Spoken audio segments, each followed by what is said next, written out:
नमस्कार, मैं हूं मृत्युंजय कुमार झा और हमारा खास show weekly round up commodity special, इसमें आपका स्वागत है। और इसमें हम चर्चा करेंगे कि ये पूरा हफ्ता कमोडिटी मार्केट के लिए कैसा रहा और अगला हफ्ता कैसा रहने वाला है।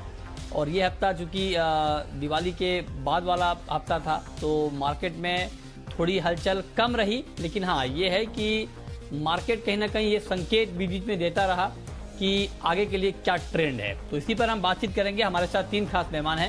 हमारे साथ है बीरेन वकील, पैराडाइम कमोडिटी के सीईओ हैं, अहमदाबाद से जुड़ रहे हैं।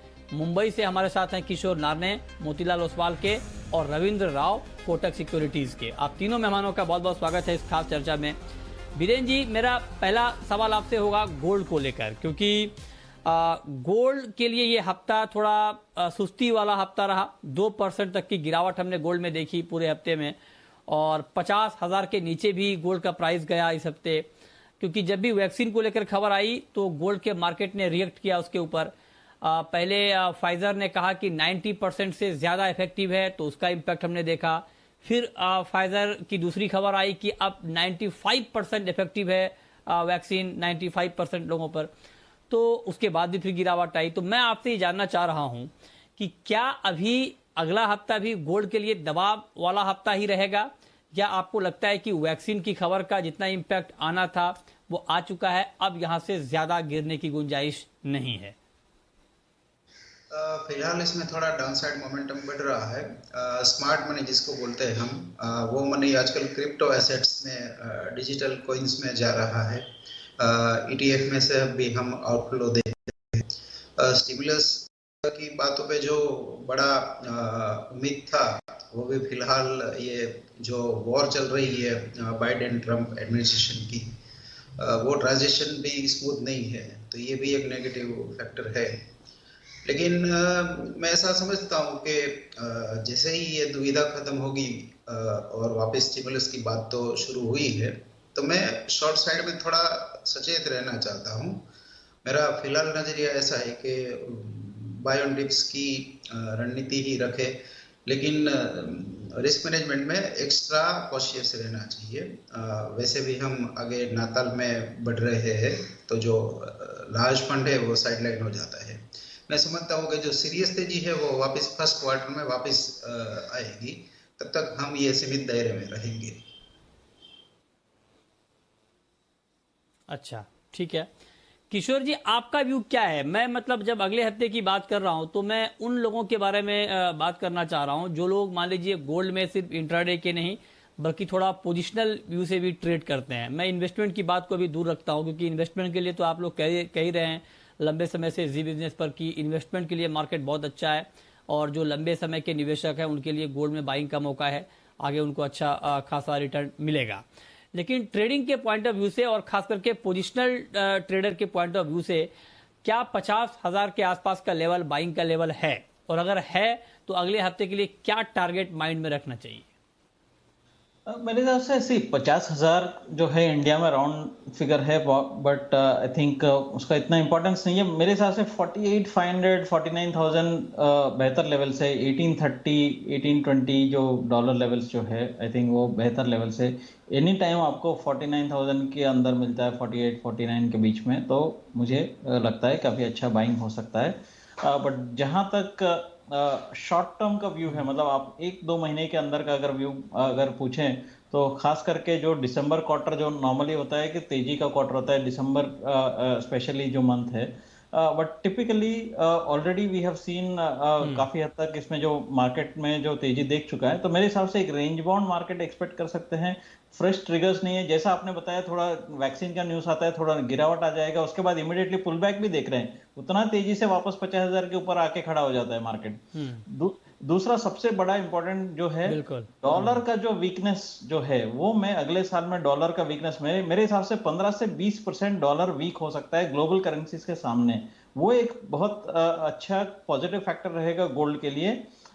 जैसा भी पॉजिटिव न्यूज आता है, जो dollar as a safe haven, उसमें आपको बिकवाली देखने के लिए मिल जाएगा। दैट विल कुशन जो भी डाउन साइड है गोल्ड का, वो उसका एक कुशन जैसा बन जाएगा।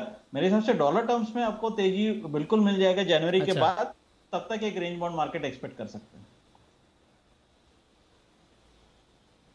अच्छा, तो आप कह रहे हैं कि जनवरी के बाद एक बड़ी तेजी मिलेगी, लेकिन उससे पहले एक रेंज बाउंड मार्केट रहेगा। लेकिन आपने कहा कि डॉलर कमजोर काफी हो सकता है और जिससे अंतर्राष्ट्रीय बाजार में दाम बढ़ सकते हैं। लेकिन मैं एक चीज आपसे और जानना चाहता हूं किशोर जी, डॉलर आपने कहा कि कमजोर होगा, ठीक है, लेकिन इंडियन करेंसी का क्या रहेगा फ्यूचर? क्योंकि अंतर्राष्ट्रीय बाजार में ठीक है डॉलर गिरने से दाम बढ़ जाएंगे, लेकिन अगर मान लीजिए यहाँ रुपया मजबूत होता है किसी कारणवश, तो क्या फिर हम एक एडवर्स इंपैक्ट देखेंगे प्राइस के ऊपर? मतलब मैं आपसे रुपये का आउटलुक भी जानना चाह रहा हूं और उसका इंपैक्ट भी जानना चाह रहा हूं गोल्ड पर। मैं थोड़ा सा आपको हिस्ट्री में लेके जाना चाहता हूँ। पिछले जब भी वो लेमन क्राइसिस हुआ था, जब हम लोग सब देखे थे मार्केट में कि यूएस जब भी लिक्विडिटी पंप किया था, वो कहीं ना कहीं वो पैसा निकल के इमर्जिंग मार्केट्स में आ जाता है। So India received a lot of money after lemon crisis का जो सब प्राइम क्राइसिस होने के बाद। उस टाइम पे रुपी अप्रिसिएशन हम लोग ने देखा था, बिकॉज फॉरेन फंड्स बहुत आया था इंडिया में, एंड इंडिया और काफी अच्छा इकोनॉमिक स्थिति में था। बट हाल फिलहाल के लिए अगर डॉलर वीक हो जाता है, बिकॉज सेफ हेवन का जो डिमांड है वो कमजोर हो जाएगा। दूसरा है जो लिक्विडिटी है, कहीं ना कहीं वो भारत जैसा जो इमर्जिंग मार्केट है उसमें वो लिक्विडिटी फ्लो आ जाएगा, कैपिटल फ्लोस आ जाएंगे। वो नॉर्मली रुपी के लिए बेहतर हो सकता है। बट अपना खुद का जो मैक्रो इकोनॉमिक फंडामेंटल्स जो कंट्री का है वो इतना इतना अच्छा नहीं है। सिचुएशन गवर्नमेंट फाइनेंसेस जो पब्लिक फाइनेंसेस जो बोलते हैं वो काफी अच्छा नहीं है। और थोड़ा बहुत आरबीआई ओएमओ के थ्रू और आरबीआई बहुत ज्यादा अप्रिशिएट करने नहीं होगा, because that will actually hamper our growth. तो मेरे हिसाब से रुपी बहुत ज्यादा अप्रिशिएट नहीं होगा। जैसा मैं बोल रहा हूँ 20% अगर डॉलर गिरेगा तो 20% रुपी अप्रिशिएट नहीं होगा, बट मेरे हिसाब से उसका काफी कम रहेगा, 4-5% इधर उधर रहेगा। बट एक रेंज बाउंड मार्केट हम लोग उसमें भी 70 to 72 के आसपास आप देख सकते हैं मे बी अप्रिसिएशन, ठीक है, बट उससे ठीक ज्यादा है। नहीं लगता है। तो इंटरनेशनल में डॉलर टर्म्स में गोल्ड बढ़ जाएगा, हाँ। यहाँ पे रुपये अगर स्टेबल रहेंगे तो वो फायदा हमको मिल जाएगा। हम्म, ठीक है, ठीक है। तो आप कह रहे हैं अगर रुपये स्टेबल भी रहता है तो उसका फायदा मिल जाएगा। अब रविंद्र जी, चूंकि आप ट्रेडिंग की बारीकियों को बखूबी समझते हैं, जानते हैं, आप डे टू डे मार्केट को बहुत क्लोजली ट्रैक करते हैं, एक प्रॉपर ट्रेडिंग की स्ट्रैटेजी गोल्ड में इस वक्त बनाई क्या जाए? क्योंकि मान लीजिए फंडामेंटल मजबूत हैं, उसको तो ट्रेडर को जो बिल्कुल शॉर्ट टर्म के ट्रेडर हैं उसको देखकर तो खुश बहुत ज्यादा नहीं हो सकते, क्योंकि पता चला कि आप लंबे फंडामेंटल पर बहुत खुश हो रहे हैं तेजी के, लेकिन फाइजर ने कह दिया कि 95% के बाद अब 100% इफेक्टिव है वैक्सीन, दाम और गिर गए, तो उस मजबूत फंडामेंटल का शॉर्ट टर्म के ट्रेडर को कोई फायदा हो नहीं रहा है। मैं आपसे बिल्कुल एक ट्रेडिंग की एक मुकम्मल स्ट्रैटेजी बिल्कुल शॉर्ट टर्म के ट्रेडर के लिए जानना चाहता हूं। मृत्युंजय, मेरे हिसाब से गोल्ड थोड़ा सा अभी वीकनेस में आया है, लेकिन ये बहुत ही एक शॉर्ट टर्म ट्रेड रहेगा, क्योंकि जैसे किशोर जी ने भी बताया कि जो लॉन्ग टर्म फंडामेंटल्स वो अभी भी पॉजिटिव है, लेकिन मेरे हिसाब से नेक्स्ट 10-15 डेज या 20 डेज के लिए मुझे लगता है कि थोड़ा सा मार्केट में एक वीकनेस रह सकता है। गोल्ड में इंटरनेशनली 1850 का एक जो सपोर्ट है उसे अभी तक ब्रीच नहीं कर पाया है मार्केट। और अगर इंडियन मार्केट्स को देखें तो इंडियन मार्केट्स में ऑलरेडी एक सेलिंग मोमेंटम शुरू हो चुका है और 50,000 के काफी करीब मार्केट ट्रेड कर रहा है। और मुझे लगता है कि इस बार ये 49,200 जो पिछला लो था उसे ब्रीच कर देगा और 48,800, 48,500 तक प्राइसेस आ सकते हैं। सो मेरे हिसाब से इन लेवल्स पर शॉर्ट करना एक बेटर स्ट्रेटेजी होगा फ्रॉम अ ट्रेडिंग पर्सपेक्टिव। और 48,800 से 49,000 तक का टारगेट हम इसमें एक्सपेक्ट कर सकते हैं। लेकिन अगर कोई रिवर्स न्यूज आता है तो मेरे हिसाब से इसका जो ब्रेकआउट जोन होगा वो 50,800 का होगा। उसके ऊपर अगर निकल जाता है तो फिर वीकनेस थोड़ा सा फेड हो जाएगा। मुझे लगता है 50,300 के आसपास एक अच्छा लेवल होगा शॉर्ट करने के लिए। 50,700, 50,800 का स्टॉप लॉस मेंटेन कर सकता है और इमीडिएट टारगेट जो है से वीक और 15 डेज आई थिंक 49,000 से 48,800 का एक्सपेक्ट कर सकते हैं। वहां पे मुझे लगता है फिर से एक बार बाइंग री एमर्ज हो सकती है। तो immediate strategy should be to sell on rise. Okay, तो ये प्रॉपर स्ट्रैटेजी आपकी ट्रेडिंग की क्या होनी चाहिए, इसको बहुत अच्छे तरीके से रविंद्र जी ने आपको समझाया है। तो ये तो बात हो गई गोल्ड की, लेकिन अब हम बात करते हैं सिल्वर की। सिल्वर का मार्केट ज्यादा वोलेटाइल है और पूरे हफ्ते में 61,500 से 63,800 का रेंज हमने देखा है चांदी में, और ओवरऑल 3.5% तक की गिरावट भी हमने देखी है। और जो फंडामेंटल गोल्ड के हैं उसका इम्पैक्ट हम सिल्वर के ऊपर भी आमतौर पर देखते हैं, लेकिन सिल्वर की चाल गोल्ड से आमतौर पर अलग होती है, ज्यादा वोलेटाइल है, ज्यादा अनसर्टेन है। तो बीरेन जी, चांदी में इस वक्त क्या आप देख रहे हैं रुख, क्या आउटलुक है आपका चांदी के ऊपर? रिलेटिवली सिल्वर थोड़ी ज़्यादा कमज़ोर लग रही है, क्योंकि बेस मेटल्स में भी ऊपरी स्तरों से बिकवाली आ रही है। यहाँ पे मैं 62,500 63,000 के लेवल पे शॉर्ट जाना प्रेफर करूँगा।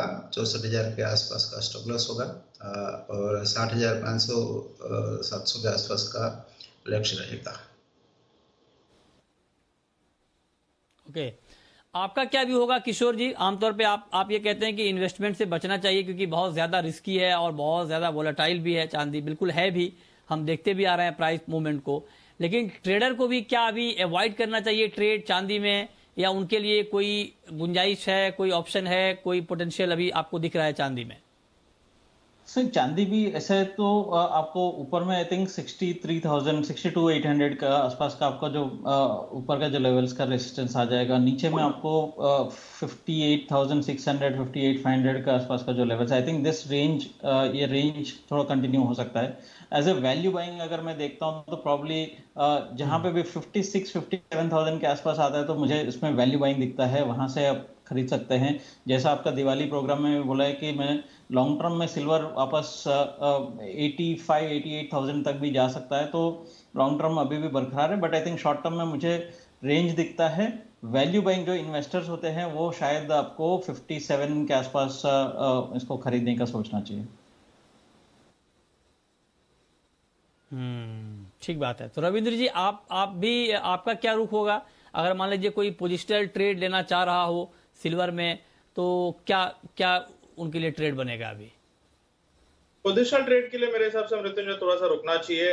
या तो ब्रेकआउट पे बाय कर सकता है जो कि 64,000 64,500 के ऊपर है, या फिर एक डिप्स का वेट करना चाहिए टुवर्ड्स 58,000, क्योंकि इमीडिएट जो सिनेरियो है उसे देखते हुए ये लग रहा है कि इसका जो एक्सट्रीम लेवल है, जो अभी वीकनेस हमने गोल्ड में देखा है, सिमिलर वीकनेस सिल्वर में भी हम देख रहे हैं। सो आई थिंक जो एक्सट्रीम लेवल है डाउनसाइड में वो 58,900 के आसपास है, वहां से हो सकता है कि थोड़ा सा एक रिवर्सल आए, तो that would be a good entry point. और इमीडिएट स्ट्रेटेजी मेरे हिसाब से उछाले पे बेचना चाहिए। 62,500 के आसपास शॉर्ट कर सकते हैं, 63,500 का स्टॉप लॉस मेंटेन कर सकते हैं, और इमीडिएट टारगेट वुड बी 60,500, और अगर उसके नीचे निकल जाता है तो फिर 58,900 का एक्सट्रीम टारगेट होगा, वहां पे एक बार बाइंग फिर से रीएमर्ज हो सकता है।